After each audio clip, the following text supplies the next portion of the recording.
My older sister invited me to luxurious dinner, but seated me at kids' table separated from adults. My sister invited me to an exclusive restaurant for a family celebration and then seated me at a table with plastic cups and a dinosaur tablecloth, while every other adult sat at the elegant main table with wine glasses and candles. When I walked out, my family was outraged and demanded I apologize to them. But what they didn't know was that their public humiliation would become the catalyst for me landing my dream job and becoming the youngest creative director in Portland. You won't believe how karma caught up with them. Before we continue, please subscribe and hit that notification bell, because this story is about turning disrespect into undeniable success. And you definitely don't want to miss what happens next. My name is Alexandra Carter, but everyone calls me Alex. I'm 27 years old, and I work as a senior graphic designer for Riverside Creative, a growing marketing agency in Portland, Oregon. For the past 6 years, I've been the family afterthought, the single one, the one who apparently doesn't count as a real adult because I don't have a husband or children. My older sister Victoria is 35, married to her husband Patrick, and they have 2 daughters. My brother Marcus is 32, married to his wife Sarah, and they have a son. Then there's me, the baby of the family, perpetually treated like I'm still in high school, even though I have my own apartment, my own career, and my own completely independent life. That Friday evening in September, when everything changed, I stood in the entrance of Azure Waters, one of Portland's most exclusive waterfront restaurants. I was holding a bottle of expensive wine I'd carefully selected as a gift, excited about the family celebration dinner Victoria had invited me to 2 weeks earlier. The dining room was absolutely gorgeous.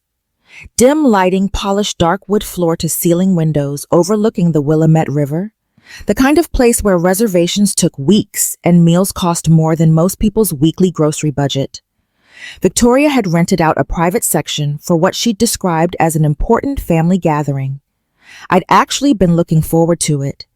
Stupid me. Alex, sweetie, you don't mind sitting over there with the kids, do you? Victoria said, her voice dripping with that fake sweetness she always used when she was about to do something terrible. The adult table is just so full. And honestly, you'll probably have more fun with them anyway. I stood there processing what she'd just said, my grip tightening on the wine bottle. Looking past Victoria into the private dining area, I saw exactly what she meant. There were 2 tables set up. One was elegantly arranged with real wine glasses, cloth napkins, candles in glass holders, and beautiful place settings. My parents were already seated there, along with Victoria's husband, Patrick, my brother Marcus, and his wife, Sarah.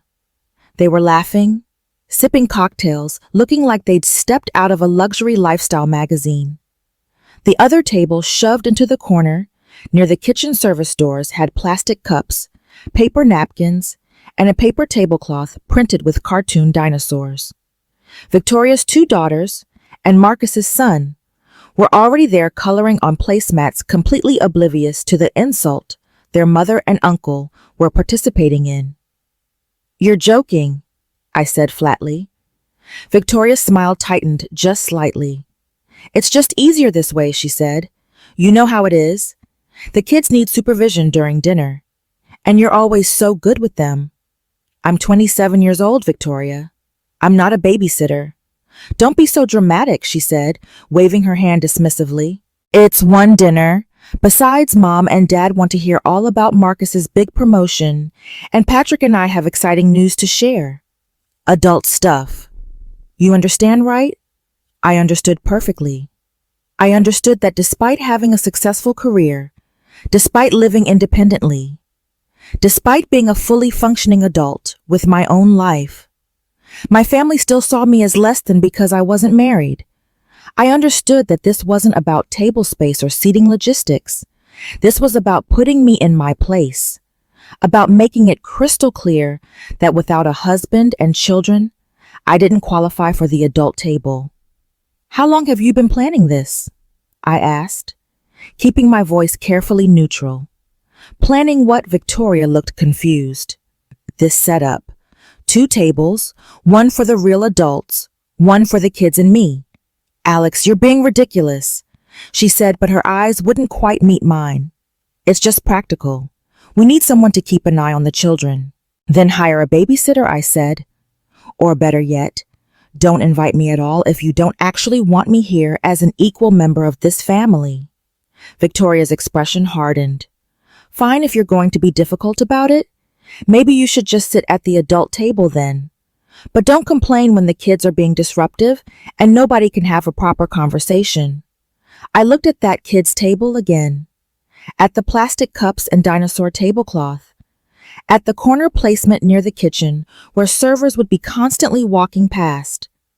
At the clear visual representation of exactly how my family viewed me. And something inside me just snapped.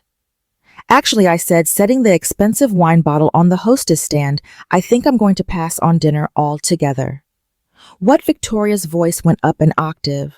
You're leaving. I'm leaving, I confirmed. This was supposed to be a family celebration, but apparently I'm not actually part of the family you're celebrating. So I'll save us all the awkwardness of pretending otherwise. Alex, don't be childish, Victoria hissed, glancing nervously toward the dining area, where our parents could probably see us. Childish would be sitting at the kids' table and accepting this disrespect, I said. Adult is recognizing when I'm not valued and choosing to spend my evenings somewhere better. I turned and walked out of Azure Waters before she could say anything else. My hands were shaking as I got into my car. Part of me wanted to cry. Part of me wanted to scream. Part of me wanted to turn around and make a scene, but mostly I just felt this cold, clear certainty that something had fundamentally changed. I'd spent years trying to earn my family's respect, trying to prove I was just as much an adult as my married siblings, trying to show that my life and career mattered. And they'd responded by literally seating me at the children's table. I drove home in silence, my phone buzzing repeatedly in my purse. I ignored it. When I got to my apartment, I poured myself a large glass of wine, the good stuff I kept for special occasions, and finally looked at my phone. 17 messages. Victoria. Where did you go? This is so embarrassing. Victoria. Mom and Dad are asking what happened. You need to come back. Victoria. You're being incredibly selfish. I planned this whole evening and you're ruining it. Marcus. What's going on with you? Victoria says. You just left. Mom. Your sister is very upset. What happened, Mom? This is unacceptable behavior. You owe Victoria an apology. I stared at those messages, at the complete lack of self-awareness, at the audacity of them being upset with me. Not one person had texted to ask if I was okay. Not one person had questioned why I'd left. They just immediately assumed I was being dramatic and unreasonable. I turned my phone to silent and didn't respond to any of them. That weekend, I ignored approximately 47 more messages and 12 phone calls. I spent Saturday hiking alone in the gorge, thinking about my family, my life, and what I actually wanted. I spent Sunday updating my resume and portfolio, something I'd been putting off for months. By Monday morning, I'd made a decision. If my family was going to treat me like I didn't matter, then I was going to stop waiting for their approval and start building something they couldn't ignore. At work that Monday, I ran into Jennifer Chen, a former colleague who'd left Riverside Creative 6 months earlier for a position at Vanguard Media Group, one of Portland's most prestigious creative agencies. We'd stayed in touch occasionally, mostly through LinkedIn, but seeing her in person reminded me of something she'd mentioned back in April. Alex. Hey, she said warmly when she spotted me at the coffee shop near our office. How have you been? Good, I said, which was mostly true if you didn't count the family drama. You really good, actually, Jennifer said. Listen, I know this is random, but are you still at Riverside? I am, I confirmed. Why? Because we have an opening for a creative director position at Vanguard, and I immediately thought of you when I saw the posting. My heart actually skipped a beat. Creative director Jennifer. That's a huge position. I know, but you're ready for it, she said confidently. Your work on the Morrison Tech campaign last year was brilliant. And that rebranding you did for Cascade Hospitality Group? That's exactly the kind of thinking we need. I don't know, I said hesitantly. I've been at Riverside for 6 years, and you've been ready for a promotion for at least 2 of those years, Jennifer said bluntly. Look, I'm not trying to poach you or anything unethical, but if you're interested, I can put you in touch with our head of creative, Natasha Reed. She's amazing to work with, and I think you two would really click. Send me her contact info, I heard myself say. I'll reach out. Jennifer grinned. That's what I like to hear. Trust me, Alex, this could be exactly what you need. She had no idea how right she was. That evening, I crafted a carefully worded email to Natasha Reed, attaching my portfolio and expressing interest in the creative director position. I hit send before I could second guess myself. Then I finally looked at the family group chat. It had exploded over the weekend. Victoria, I can't believe Alex just walked out like that. So embarrassing. Mom, she owes us all an apology. That behavior was completely unacceptable. Marcus, I don't understand why she's being like this. Victoria invited her to a nice dinner, and she's acting like it was some kind of insult. Dad, your mother and I are very disappointed. Family comes first, Alexandra. I read through all of them, noting that not one person had actually asked why I'd left. Not one person had questioned the seating arrangement. They'd simply decided I was the problem and moved on. Finally, I typed out a response. I'm an adult with a career, an apartment, and a completely independent life. Being seated at the kids' table while everyone else had an adult dinner was disrespectful. If you can't understand why, then that's part of the problem. Marcus responded within seconds. You're 27 and single. You don't have kids. Where exactly did you expect to sit? There it was. The thing nobody had been willing to say out loud until now. In their eyes, I wasn't really an adult because I wasn't married with children. My career didn't matter. My independence didn't matter. My feelings didn't matter. Thanks for clarifying that you don't see me as a real adult, I typed back. That actually explains a lot. Victoria jumped in immediately. Don't twist Marcus's words. You know what he meant. I'm not twisting anything, I replied. He literally just said my life choices make me less deserving of respect than you and Marcus. The conversation devolved from there with Victoria, insisting I was being oversensitive, Marcus claiming I was making everything about me and my mother, sending increasingly passive-aggressive messages about family loyalty. I finally muted the group chat entirely. Tuesday morning, I woke up to an email from Natasha Reed.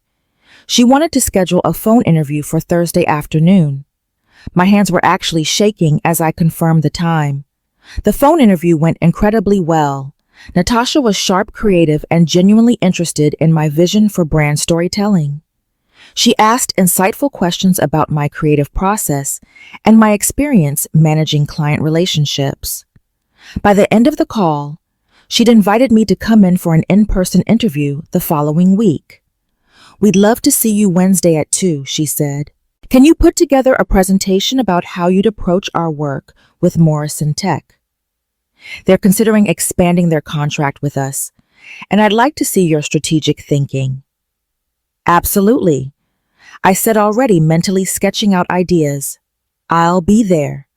I took a half day off work the following Wednesday, put on my best professional outfit, and walked into Vanguard Media Group's downtown offices, feeling both terrified and exhilarated. The interview panel consisted of 4 people: Natasha Reed, the head of creative; David Park, the CEO; Michelle Santos, the director of operations; and Jennifer, who gave me an encouraging smile. I presented my Morrison Tech strategy, fielded tough questions about my leadership style and creative philosophy, and walked them through my portfolio of increasingly impressive campaigns. 2 hours later, I left, feeling cautiously optimistic, but trying not to get my hopes up too high. My phone had been on silent during the interview. When I turned it back on, I had 28 new messages, mostly from Victoria. Alex, we need to talk. This silence is really hurtful. Alex, I don't understand why you're being like this. I invited you to a nice dinner, and you're acting like I committed some crime. Alex, Mom says you're upset about the seating arrangement. It was just practical. The kids needed supervision. I sat in my car and read through all of them, noting the complete absence of any actual apology. Nobody had said sorry for making me feel excluded. Nobody had acknowledged that the seating arrangement was disrespectful. They were all just doubling down, insisting I was the problem for being upset. That evening, I got a call from Natasha Reed. Alex, I'm not supposed to tell you this yet because we have some final paperwork to process, she said, but I wanted you to know we'd like to offer you the creative director position. The official offer letter will come tomorrow, but I wanted to give you a heads up so you could start thinking about your notice period. I literally had to sit down. Are you serious? Completely serious, Natasha said warmly. You impressed everyone in that room. Your strategic thinking is exactly what we need, and your portfolio speaks for itself.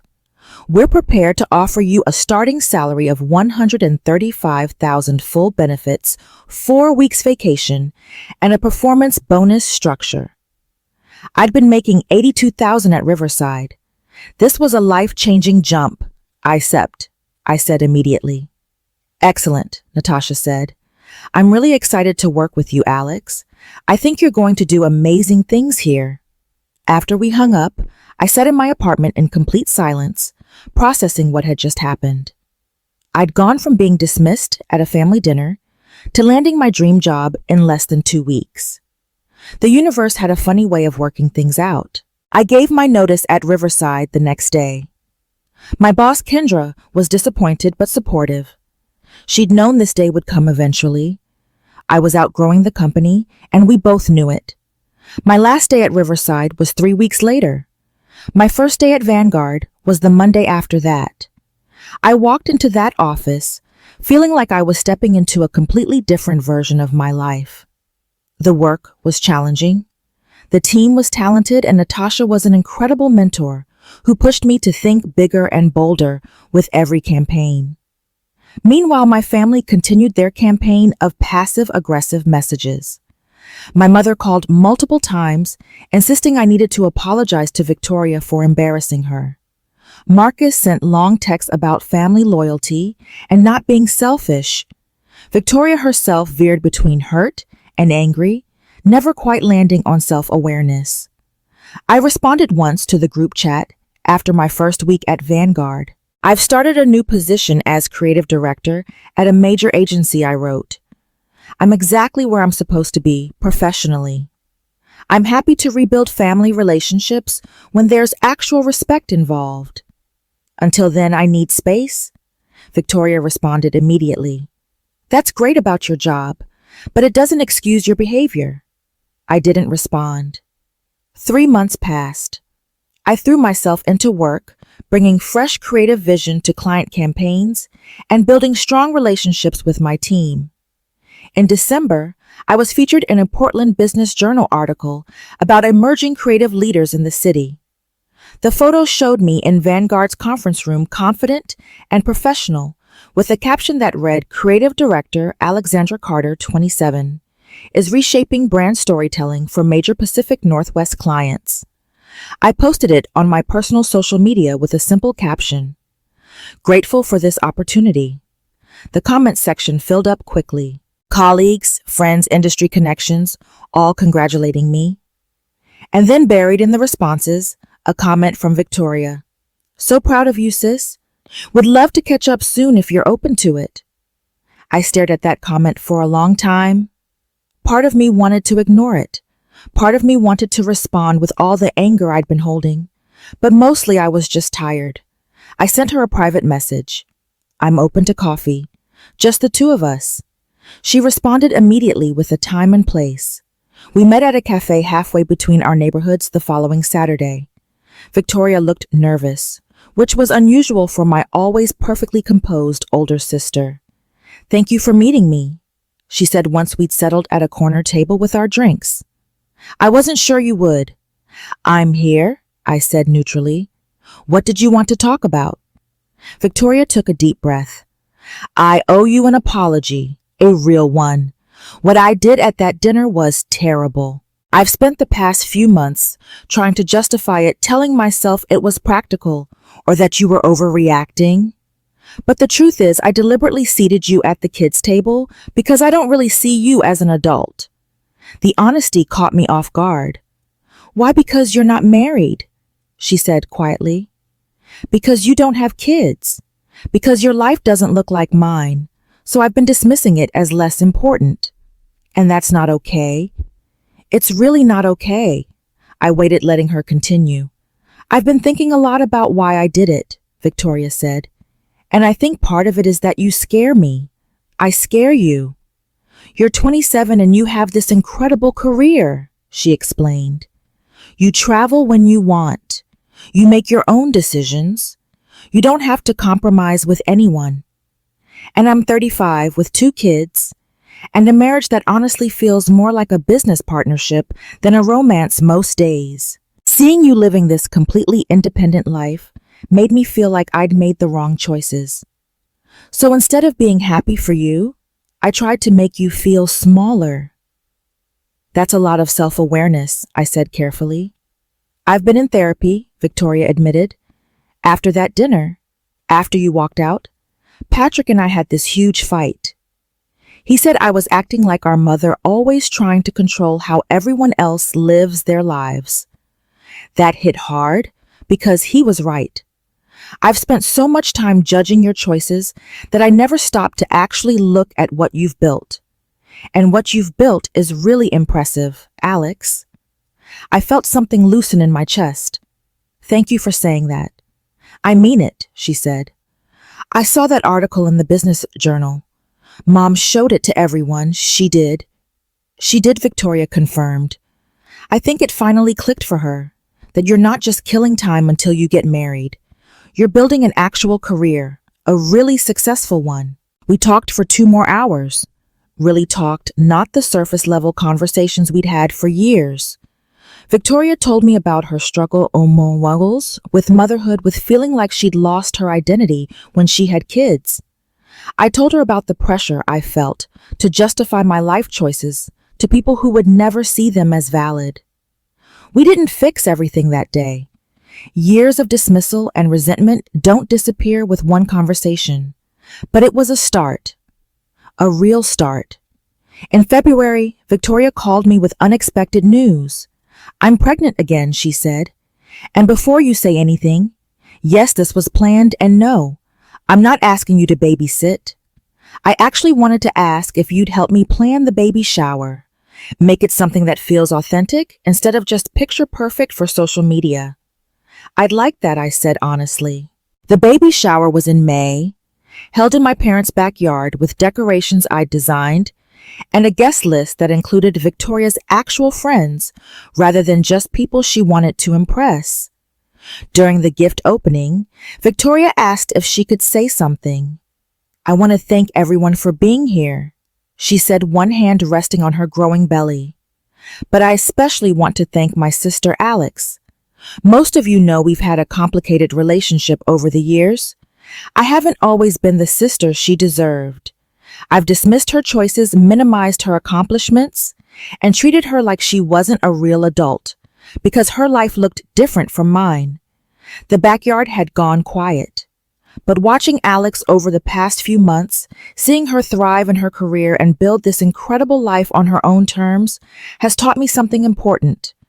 There's no one right way to be a woman or an adult or a family member. And the fact that Alex has been gracious enough to forgive me and help plan this shower after how I treated her shows more maturity than I've shown in years." Victoria looked directly at me. "I'm proud of you, Alex. I'm proud of the mother you are and the mother you're going to be to this new baby," I said, standing up. "And I'm grateful that we're finding our way back to being actual sisters instead of just relatives who share DNA." People raised their glasses.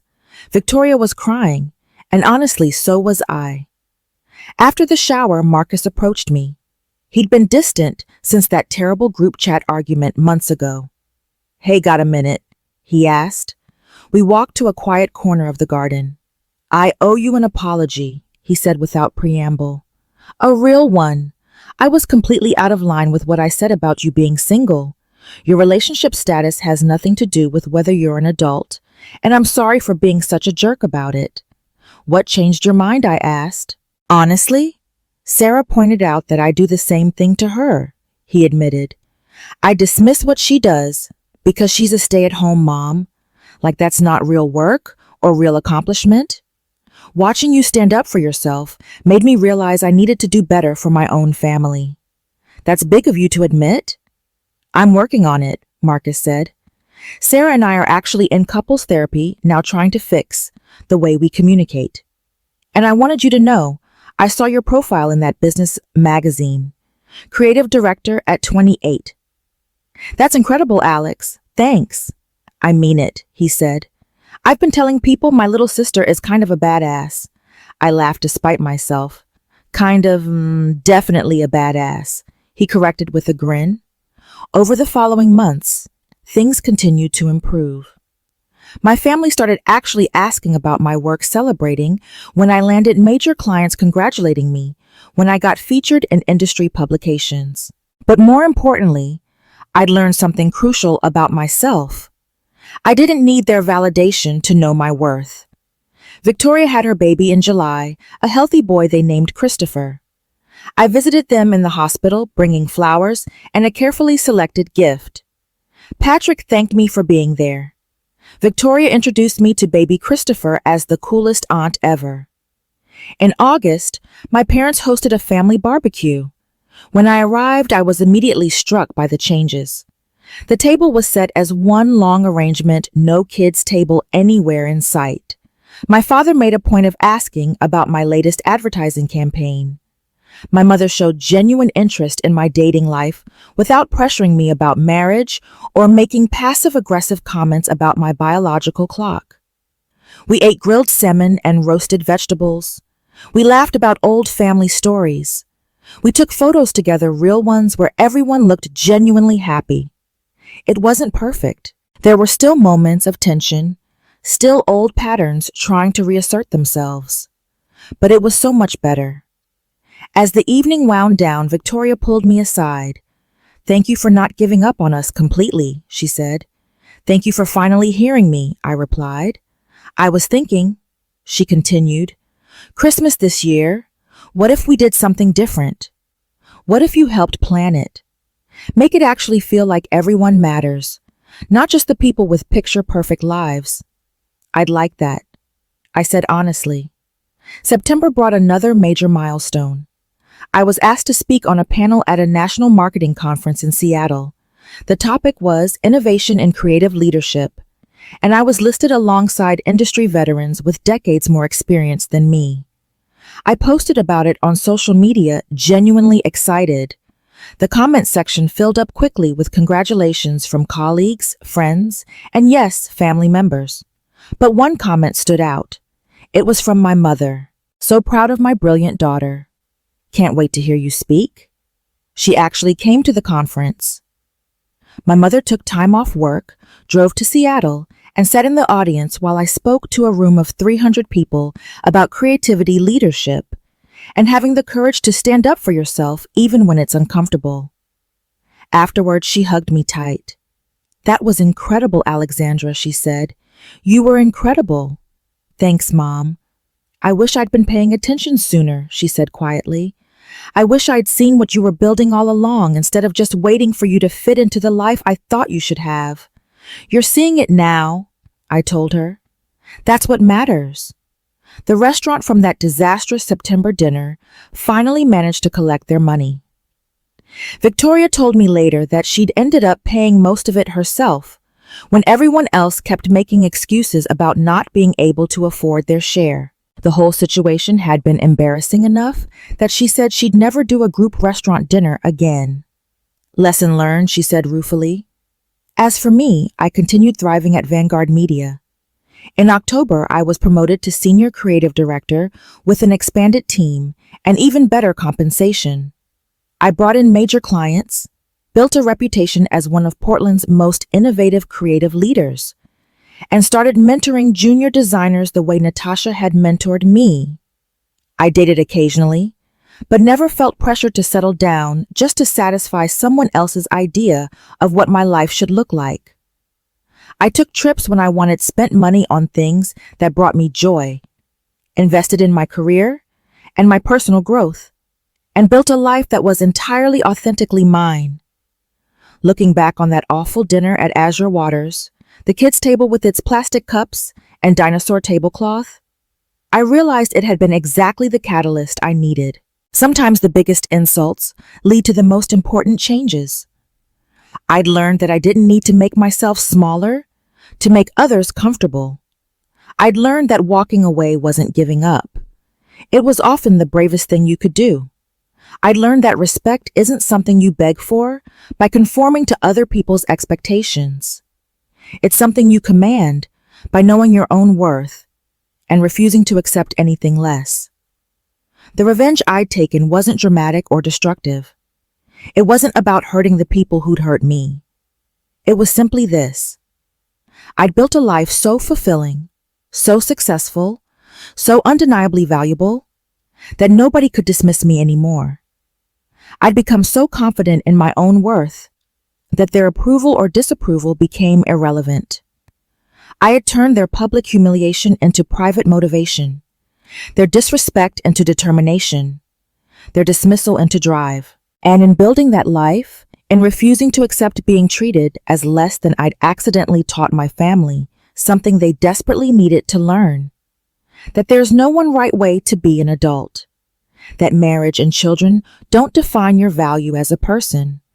That career success and personal independence are just as valid as traditional family structures. That respect should be given based on character and accomplishment, not relationship status. My family had tried to put me in my place by seating me at the kids' table. Instead, they'd pushed me to build a life where I didn't need their table at all. I'd found my own seat at tables they couldn't even imagine, conference rooms with industry leaders, client meetings with major corporations, speaking engagements at national events. And when I eventually did come back to family gatherings, I came as someone they finally had to acknowledge as an equal. Not because I'd gotten married or had kids or conformed to their expectations, but because I'd built something so impressive they couldn't ignore it anymore. That Christmas, true to her word, Victoria and I co-planned the family celebration. We held it at a beautiful event space I'd found with a single long table where everyone sat together, adults and children mixed naturally without segregation or hierarchy. The food was catered by a restaurant I'd worked with on a campaign. The decorations were elegant but warm, designed to make everyone feel welcome. And when we went around the table sharing what we were grateful for, my father stood up. "I want to say something," he said, his voice unusually emotional. "I'm grateful for all of you, of course, but I especially want to acknowledge Alex. This year, she taught this family an important lesson about respect and recognizing worth. She stood up for herself when we were treating her poorly, and instead of accepting our disrespect, she went out and built something amazing. She didn't need our approval to know her value, but I'm glad she gave us the chance to finally see it." He raised his glass. "To Alex, to standing up for yourself, building an incredible career, and showing us all what real strength looks like." Everyone raised their glasses, and this time it felt genuine. As I looked around that table at my family, at the relationships we'd slowly rebuilt over months of honest conversations and real effort, I felt something I hadn't felt in years. I felt like I actually belonged, not because I'd changed to fit their expectations, but because they'd finally expanded their perspective to include mine. The girl who'd been dismissed as not adult enough to sit at the grown-up table had become the woman they all looked to for creative leadership, professional advice, and authentic living. And that transformation, built on the foundation of one humiliating dinner and one brave decision to walk away, was sweeter than any revenge could ever be. Because I hadn't destroyed them. I'd built something so beautiful, they had no choice but to acknowledge it. And in doing so, I'd freed not just myself, but my entire family from the narrow definitions of worth and success they'd been trapped in. Looking at Victoria across the table, holding baby Christopher, and laughing at something Patrick said, I felt genuine happiness for her. Looking at Marcus and Sarah, who'd done real work on their marriage, and seemed more connected than I'd seen them in years, I felt proud of their growth. Looking at my parents who'd learned to ask about my life, instead of just waiting for me to report a wedding date, I felt hope for our future relationship. And looking at myself, at the life I'd built, and the boundaries I'd set, and the success I'd earned entirely on my own terms, I felt something most powerful of all. I felt free. The kids' table had been meant to put me in my place. Instead, it had freed me to find my own place, a place where I didn't need anyone's permission to know my own worth. And that in the end was the greatest gift they could have possibly given me.